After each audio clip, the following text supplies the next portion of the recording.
Hi friends, எல்லோருக்கும் வணக்கம். இன்றைக்கி நம்ம வீட்டில் என்ன சாப்பாடுன்னு பார்த்தீங்கன்னா, ஒரு ஹெல்த்தியான காலைல பிரேக்ஃபாஸ்ட்டுக்கு ஒரு கஞ்சி ரெசிபி தான் செஞ்சுருக்கேன். அது எப்படி செய்யலான்றதை வாங்க பார்த்துடலாம்.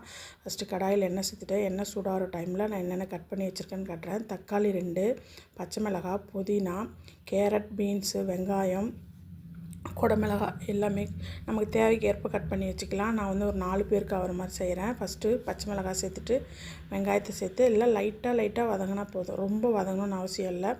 அதுக்கப்புறம் 1 பை 1 பச்சை மிளகாய் வெங்காயம் போட்டுட்டு புதினா சேர்த்துட்டு அதுக்கப்புறம் வெங்காயம் வதங்கினதுக்கப்புறம் தக்காளி சேர்த்து அதையும் கொஞ்சம் வதக்கிட்டு கட் பண்ணி வச்சுருக்க கேரட், பீன்ஸு, குடமிளகாய் எல்லாத்தையும் சேர்த்து நல்லா வதக்கிட்டு ஓரளவுக்கு வதங்கினா போதும். கண்ணாடி பதத்துக்கு வதங்கினோடனே தண்ணி தேவையான அளவுக்கு தண்ணி சேர்த்துக்கலாம். நல்லா தாராளமாக தண்ணி சேர்த்துட்டு நமக்கு எந்த அளவுக்கு தேவையோ அந்த அளவுக்கு கேழ்வரகு மாவு இன்றைக்கி நான் எடுத்திருக்கேன்.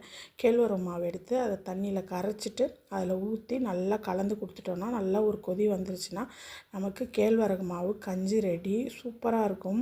ட்ரை பண்ணி பாருங்கள். இது காலைல ஃபில்லிங்காக இருக்கும். பிரேக்ஃபாஸ்ட்டுக்கு ரொம்ப உகந்தது. அதுமாதிரி வெயிட் லாஸ்க்கு ரொம்ப ஹெல்ப் பண்ணும். இன்னொரு வீடியோவில் பார்க்கலாம்.